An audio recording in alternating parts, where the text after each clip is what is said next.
골로새서 2장 6절로 7절의 말씀을 가지고 내 삶이 흔들릴 때라는 제목으로 이 시간 하나님의 말씀을 나누고자 합니다. 2015년 통계청 조사에 따르면 우리나라 전체 종교 인구는 2155만 3674명으로 집계가 되었습니다. 그 중에서도 가장 많은 종교로는 기독교, 불교, 천주교, 그 다음 신천지로 나왔습니다. 그러나 종교 인구 조사에서 종교가 없다라는 그 응답이 56.1%, 그리고 종교를 가지고 있다라는 응답이 43.9%보다 훨씬 더 높게 나왔습니다. 그 중에서도 유독히 눈에 띄는 점은 종교가 없다라는 비율로, 인구 비율로 어느 나이대가 가장 많이 나왔느냐? 20대가 64.9%로 가장 높게 나왔습니다. 그 다음으로는 10대가 62%로 나왔습니다. 여러분, 이것은 상당히 시사해 주는 바가 크다라고 말할 수 있습니다. 저는 이제 목회자이기 때문에 제가 관심을 갖고 있는 것은 늘 이렇게 목회에 대한 부분입니다. 친구 목사들하고 만나서 이야기를 들어보면 요즘에는 10대, 20대, 30대 청년들을, 그리고 젊은이들을 보기가 힘들다라는 그런 이야기들을 심심치 않게 하고 있습니다. 지난번에도 말씀을 드렸지만 10대에는 이제는 미전독 종족이라고 부를 정도로 예수 믿는 사람들이, 예수 믿는 10대들이 점점 사라지고 있다라는 것이죠. 게다가 기독교에 대한 평판조사에서 기독교를 불신한다라는 비율이 신뢰한다라는 비율보다 여러분 2배나 더 많이 나왔다라는 사실입니다. 그러면 이 이유가 무엇인가 라고 물었더니 기독교는 다른 종교에 비해서 사회적 공감 능력이 매우 떨어진다라고 답변했다라는 것입니다. 게다가 교회가 교회로서의 본연의 역할을 잘 감당하지 못한 나머지 실망과 실증을 느낀 청소년들과 청년들이 교회를 계속해서 떠나고 있다라는 그 원인을 가장 높게 꼽고 있습니다. 그러니까 여러분, 기독교인 숫자가 많은 것이 결코 중요한 때가 아니다라는 것을 통계조사를 통해서 우리는 알아야 한다라는 것이죠. 바로 이러한 때에 교회는 정말로 본질이 무엇이고 그 본질에 집중하고 있는지, 또 예수 믿는 저와 여러분은 우리의 믿음의 기초가 어디에 세워져 있는지, 그리고 그 기초가 튼튼한지를 점검해 볼 수 있어야 한다라는 것입니다. 흔히 예수를 믿는다라고 할 때 우리 안에는 두 가지의 마음을 가지고 있습니다. 하나는 나 중심에서 예수님 중심으로 살아야겠다라는 마음을 품고 있죠. 또 하나는 예수님을 닮아서 이제 예수님처럼 살아야겠다라는 마음을 예수 믿는 사람들은 다 가지고 있습니다. 그런데 문제는 신앙의 기초라고 할 수 있는 그 믿음이 약하다 보니 예수님처럼, 그리고 예수님 중심으로 삶을 살지 못할 때가 많다라는 것이죠. 화면에 보는 바와 같이 작년 초에 넷플릭스에서 나는 신이다라는 다큐멘터리를 시리즈로 제작해서 방영을 했습니다. 아마 이 가운데 보신 분들도 계실 겁니다. 저 역시도 봤는데요. 이 방송 이후에 그야말로 사회적 파장이 엄청나게 컸습니다.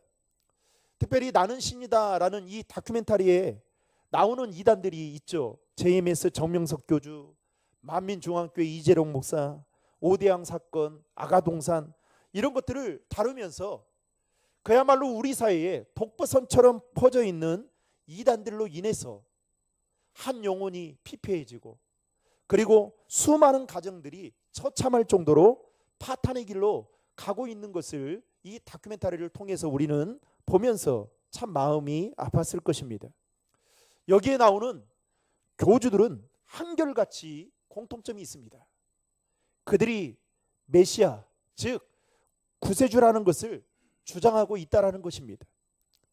그런데 우리가 생각할 때에는 정말 이해가 되지 않는 그 주장을 많은 사람들이 받아들이고 있다라는 거죠. 온갖 교주인 그들은 성적인 학대와 성폭행, 강제적으로 돈을 탈취하고 폭력을 행사하는 등 비도덕적인 일들을 아무렇지 않게 일삼으면서 자신들의 세력을 확장해 가고 있습니다. 더욱이 놀라운 사실은 그들을 따르는 신도들 중에 석박사 학위를 가진 사람들, 특별히 국회의원, 방송 관계자, 방송인, 소위 많이 배웠다고 하는 자들이 그 교주들을 추종하고 따르고 있다라는 점입니다. 저는 이것을 보면서 제 안에 들었던 생각은 사람들이 영리한 것 같으면서도 믿음이 없으면, 여러분 잘 들으셔야 돼요. 영리한 것 같으면서도 믿음이 없으면, 신앙의 기초인 믿음이 탄탄하지 못하면 이렇게 무지한 자가 될 수 있구나라는 생각을 하게 되었습니다. 다시 말하면 우리의 신앙의 기초가 믿음 위에 잘 세워 있지 않으면 언제든지 우리도 부지불식간에 쉽게 넘어질 수밖에 없다라는 것을 저는 이 나는 신이다라는 다큐멘터리를 보면서 계속 해왔던 생각이었습니다. 그만큼 신앙생활에 있어서 기초가 얼마나 중요한지는 우리는 알아야 한다라는 것이죠. 화면에 보는 이미지 하나가 있는데요. 이거는 44년 전 일입니다. 1970년도에 서울 신촌 노타리 근처에 있는 와우 시민아파트 5층 건물 한 동이 붕괴가 되는 사진입니다. 이 일로 인해서 33명이 사망하고 40명이 중경상을 입는 그야말로 초대형 사건이었습니다. 그런데 여러분, 이 아파트는 오래된 아파트가 아니라 지은 지 불과 4달밖에 되지 않았고, 그리고 입주한 지 20일밖에 되지 않았을 때 이와 같은 일이 일어났다라는 것입니다. 현장 조사단이 무엇이 문제인가를 현장에 나가서 확인해 본 결과 이 아파트는 기둥 하나에 철근이 70개씩 들어가야 되는데 그 규정을 어기고 5개 정도밖에 넣지 않았다라는 것이 원인으로 밝혀졌습니다. 일명 순살 아파트라고 말할 수 있죠. 최근 우리 사회에 이와 비슷한 일들이 계속해서 일어나고 있습니다.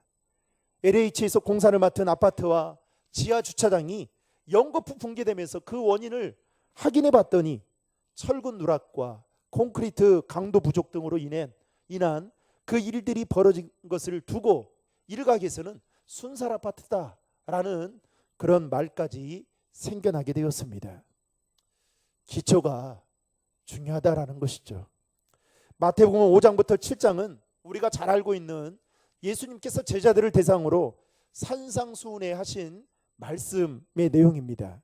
거기에 보면 예수님은 팔복과 함께 이웃과 세상에 대한 성도의 근본 역할로서 소금과 빛의 그 비유를 말씀하고 계시고, 그리고 예수님은 제자들에게 진정한 기도의 모델을 가르쳐주는 주기도문의 내용이 기록되어져 있죠. 그리고 재물과 신앙 사이의 우선 문제, 하나님과 재물을 동시에 겸하여 섬길 수 없다라는 말씀을 제자들에게 하시면서 너희는 무엇을 먹을까 마실까 입을까 염려하지 말라, 즉 의식주 염려에 대한 교훈의 말씀과 함께 성도의 우선순위를 마태복음 5장부터 6장까지 기록하고 있는 것을 볼 수 있습니다. 그런데 여러분, 중요한 것은 마태복음 7장이에요. 7장에 가서 예수님이 무엇을 말씀하시느냐? 인생을 비유하여 집을 짓는 건축자와 같다라는 비유를 말씀합니다. 그러면서 그 말씀을 하시면서 예수님이 제자들에게 뭐라고 말씀하시냐면, 누구든지 나의 말을 듣고 행하는 자가 그 집을 반석 위에 지은 지혜로운 사람과 같다라고 말하면서 반대로 내 말을 듣고 행하지 않는 사람은 모래 위에 지은 집과 같다라고 말씀합니다. 여러분, 무슨 말일까요? 즉 예수님이 제자들에게 하신 말씀은, 야, 내가 너희들에게 팔복을 말하고 빛과 소금의 비유를 말하고 주기도문을 말하고 재물과 신앙 사이에서 동시에 겸하여 섬길 수 없고, 먹을 거, 무엇을 마실 거, 입을 거, 이 염려에 대한 성도의 우선순위를 말하는 거, 너희들이 듣는 거 너무 중요하다. 그러나 더 중요한 것이 있다. 즉 내가 너희들에게 지금 한 이 말을 듣는 것으로 그치고 행하지 않는다면 너희들의 가장 중요하다라고, 너희 인생에 가장 중요하다라고 할 수 있는 집의 기초는 튼튼하지 못하게 될 것이다 라고 예수님은 신앙의 기초를 탄탄하게 지어야 되는 그 이유를 이렇게 말씀하고 있는 것입니다. 우리가 어렸을 때 가장 많이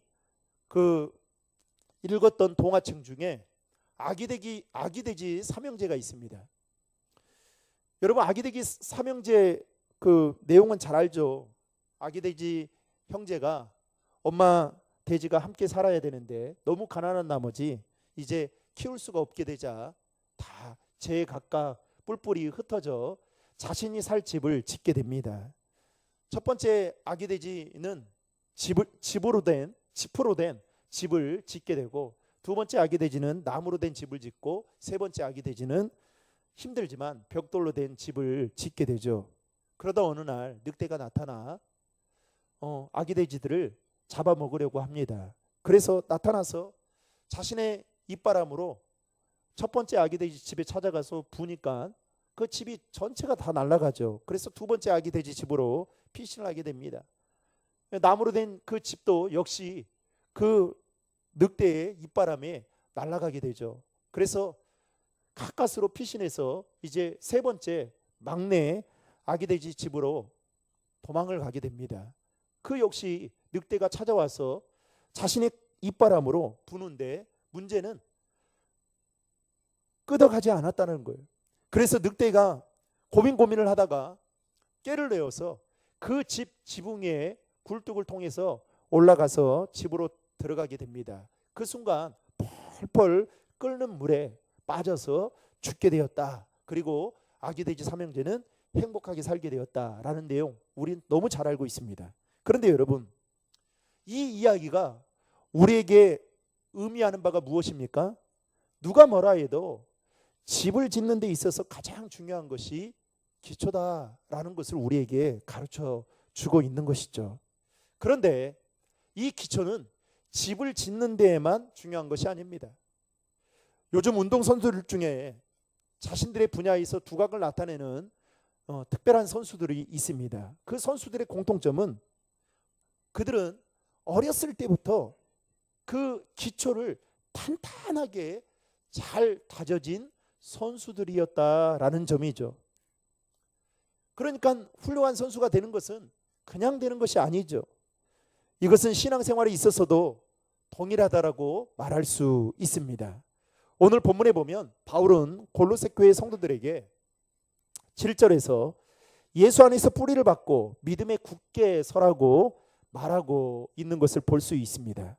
당시 바울이 에베소에서 선교하고 있을 때에 에바브라는 사람이 이곳을 방문하게 됩니다. 그리고 바울에게 그 복음을 듣게 돼요.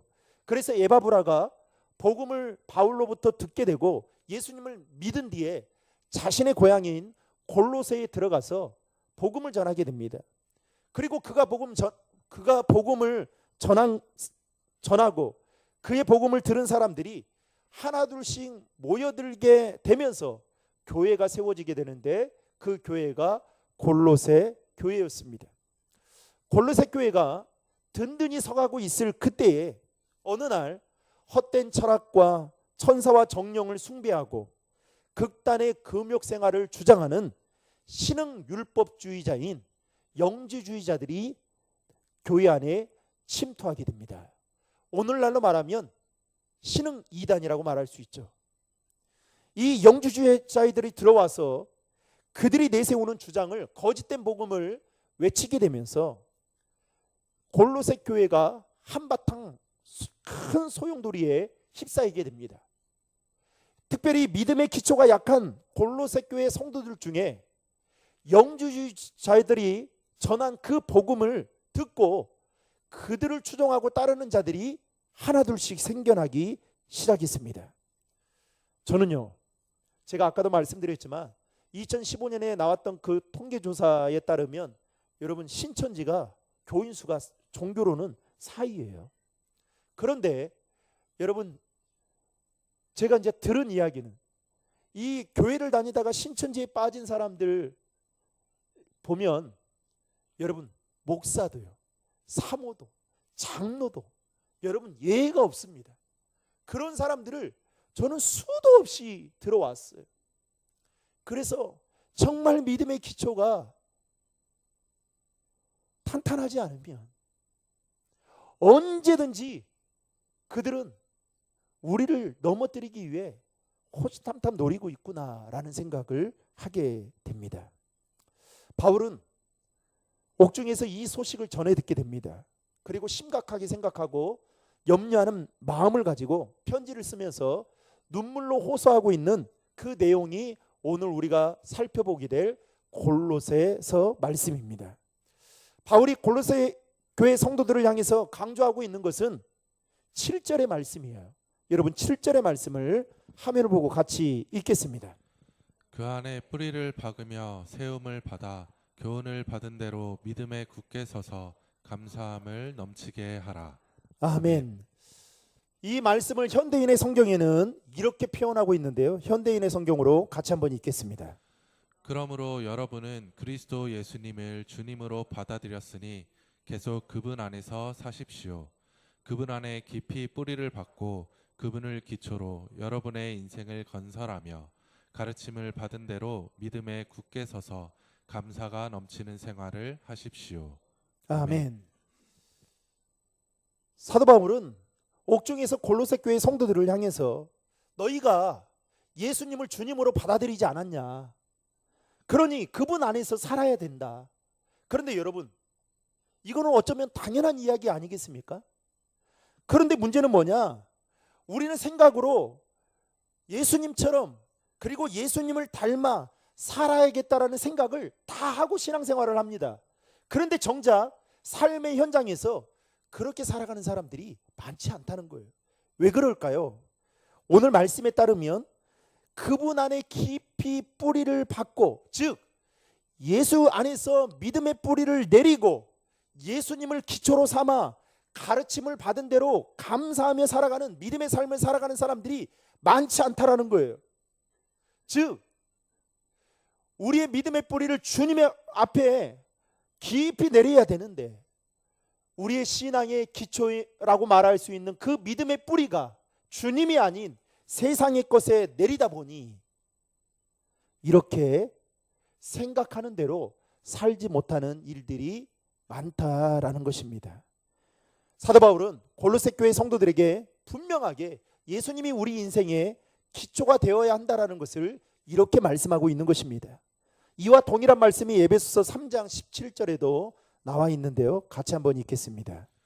믿음으로 말미암아 그리스도께서 너희 마음에 계시게 하시옵고 너희가 사랑 가운데서 뿌리가 박히고 터가 굳어져서. 아멘. 바울은 골로새 교회 성도들에게 기초의 근본은 예수 그리스도다. 그리고 그분 안에 뿌리를 반드시 내려야 된다라고 말하고 있습니다. 자, 그렇다면 예수 그리스도 위에 뿌리를 내린다는 것은 무엇을 말하는 걸까요? 오늘 말씀을 통해 두 가지로만 여러분들과 함께 나누고자 합니다. 첫 번째로 예수 그리스도 위에 뿌리를 내린다는 것은 인생의 방향을 정하는 것을 말하는 것입니다. 다시 말하면 무엇을 위해 살 것이며 인생의 항로를 어느 방향으로 정할 것인지를 결정해야 한다라는 것이죠. 바울은 인생의 방향이 뚜렷했던 자였습니다. 그는 예수 믿기 전과 믿고 난 이후의 삶이 분명했습니다.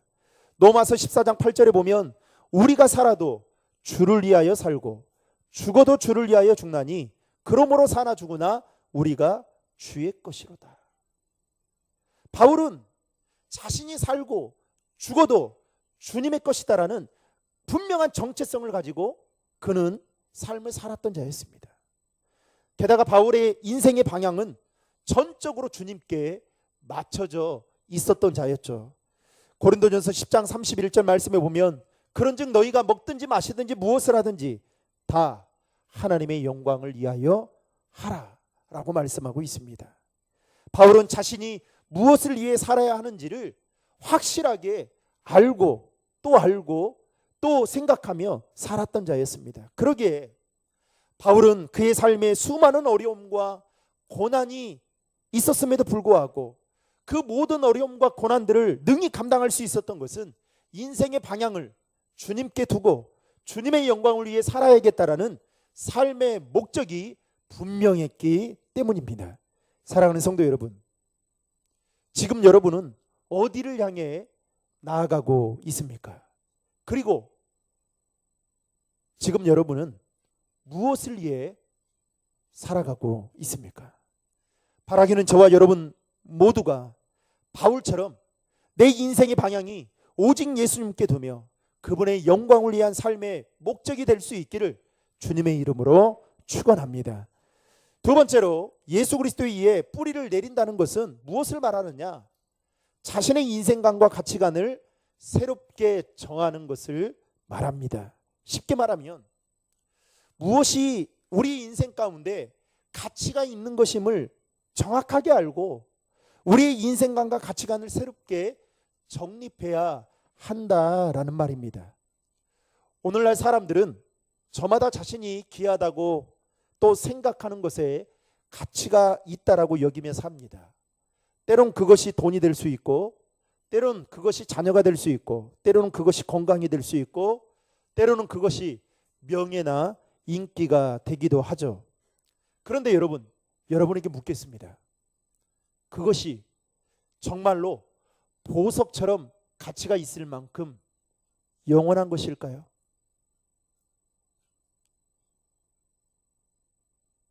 영원하지 못하기 때문에 절대로 가치 있다라고 말할 수 없는 것이죠. 죽게 되면, 우리가 죽음 앞에 서게 되면 그 모든 것들은 다 내려놓고 갈 수밖에 없는 영원하지 못한 것입니다. 그런데도 불구하고 오늘날 수많은 사람들은 앞에서 언급해드렸던 그 모든 것들, 특별히 예수 믿는 사람들 중에도 이것에 가치가 있다라고 생각하고 이것에 연연해하며 살아가는 사람들이 있다라는 것이죠. 바울은 예수 믿기 전에 자신의 잘난 맛에 살았던 자였습니다. 자신의 삶의 배경이나 학문이나 출신이 귀하다라고 여기며 살았습니다. 그런데 그가 다메섹에서 예수님을 만나고 난 이후에 그는 그 이전까지 자신이 자랑스럽게 여기고 귀하게 여겼던 그 모든 것들이 자신의 인생에 있어서 유익하지 못해 무가치하다라는 것을 알게 되었습니다. 그래서 그는 뭐라고 이야기합니까? 빌립보서에 보면 배설물처럼 여겼다라고 말하고 있죠. 이렇게 질문해 볼 수 있는 것입니다. 만약에 바울이 예수님을 만났어도 그의 인생관과 그의 가치관이 새롭게 정립되지 못했다면 이렇게 배설물처럼 여길 수 있었다라고 고백할 수 있었을까? 그리고 배설물처럼 정말로 버릴 수 있었을까? 그러지 못했을 거예요. 어쩌면 그는 더 그의 인생관과 가치관이 예수님께 뿌리를 내리지 못했기 때문에 예수를 믿어도 더 많은 것을 얻고 싶은 그 소유욕과 더 많은 것을 누리고 싶은 마음들로 충만했을 것입니다. 그런데 바울은 그러지 않았다는 것이죠. 성을 점령한 적의 장군이 성내에 있는 사람들에게 다음과 같은 명령을 내립니다. 이 성내에 있는 부녀자와 어린이는 내가 말한다. 지금부터 너희들에게 가장 귀한 보물을 하나만 가지고 오늘 자정안으로 이 성을 나가라 라고 명령합니다. 이 명령을 듣고 부녀자와 많은 어린이들이 자신들이 가지고 가장 아끼는 그 보물들을 하나씩 들고 성 밖으로 나가게 됩니다. 그런데 한 여인이 자신의 집에 있는 보물은 들지 않고 자기 남편을 업고 성문 밖으로 빠져나가는 모습을 저기 장군이 보게 된 겁니다. 그러면서 그 저기 장군이 이 여인에게 이렇게 말해요. 여인이요, 여인은 담도 크군요. 지금 당신마저 죽고 싶습니까? 라고 물어요. 그러니까 이 여인이 장군에게 뭐라고 말하냐면 이렇게 말합니다. 장군님께서 분명히 말씀하지 않았습니까? 가장 귀한 보물을 하나씩 들고 가라고 말씀하셨는데, 저에게 있어서 제가 지금 업고 있는 이 남편은, 이 사람은 장군에게 있어서는 가장 하찮은 것이지만 저에게 있어서는 가장 귀중한 보물입니다. 그러니 장군님의 약속대로 성 밖으로 나갈 수 있게 해주십시오 라고 말하자, 장군이 그 말을 듣고 곰곰이 생각해 보니 맞다라고 생각해서 이 여인을 성 밖으로 보냈다라는 말이 있습니다. 만약에 저와 여러분이 이 여인과 같은 입장에 있다면 여러분은 무엇을 들고 나가시겠습니까? 은행 통장, 핸드폰, 결혼 예물, 땅 문서, 아니면 숨겨놓은 비상금, 아마도 여러분이 가장 귀하다고 소중하다고 생각하는 그 보물을 가지고 나가게 될 것입니다. 저는 바라기는 우리 신도림 중앙에 있는 모든 성도들, 그리고 이 자리에 함께 예배하는 하나님의 사람들이 정말 여러분에게 있어서 가장 귀한 부분은 예수 그리스도가 될 수 있기를 주님의 이름으로 축복합니다. 말씀을 맺겠습니다.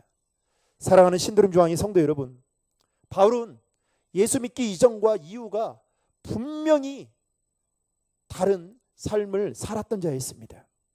오늘 본문에서 바울은 골로새 교회 성도들 중에 영주주의자들의 가르침에 현혹되어 믿음을 저버리고 따르는 자들에게 이렇게 말합니다. 너희는 예수 그리스도 안에서 뿌리를 내리고 믿음에 굳게 서서 감사하라고 말하고 있습니다. 즉 믿음의 기초가 반드시 예수 그리스도가 되어야 함을 바울은 골로새 교회 성도들에게 말하고 있다는 것입니다. 내 삶에 어려움과 힘든 고난으로 인해 심히 흔들릴 때가 있어요. 저에게도 여러분들이 눈에 볼 때에는 지금의 시간이 제 삶의 큰 이기라고 볼 수 있어요. 그러나 여러분, 우리가 힘들고 어려운 그 고난의 시간 동안 우리가 반드시 점검해야 할 것은, 나는 과연 그리스도 예수 안에 거하고 있는지, 또 나는 그리스도 예수 안에서 믿음의 뿌리를 견고히 내려 그 이후에 잘 세워져 있는지 신앙의 기초를 점검할 수 있어야 한다라는 것입니다.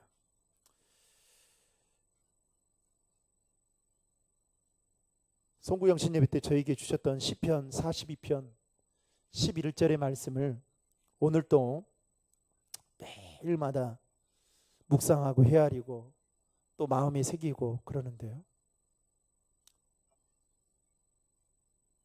오늘 또 그 말씀을 보면서 어쩌면 제 인생에 적절한 때에 이와 같은 말씀을 주셨을까?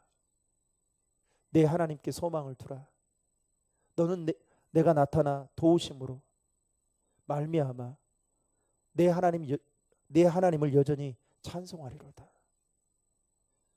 그 말씀을 묵상하면서 내가 하나님께 소망을 두어야 되겠다라는 생각을 계속하고 있습니다. 사랑하는 성도 여러분, 믿으면 큰 영광을 보게 될 것입니다. 믿으면 하나님께서 일하심을 보게 될 거예요. 또한 저와 여러분들이 삶이 힘들고 어려울 때에 우리의 인생을 돌아보며 내가 정말 예수 그리스도 안에 거하고 있는지, 그리고 나는 그리스도 예수 안에서 믿음의 뿌리를 정말로 제대로 내리고 그 위에, 터 위에 잘 세워져 있는지 돌아볼 수 있기를 바랍니다. 바라기는 저와 여러분 모두가 믿음의 기초가 탄탄해서 어떠한 상황과 환경 속에서도 흔들리지 않고 믿음에 굳게 서서 바울이 골로새 교회 성도들에게 권면했던 것처럼 감사하는, 하나님의 은혜에 감사하는 저와 여러분 모두가 될 수 있기를 주님의 이름으로 축원합니다.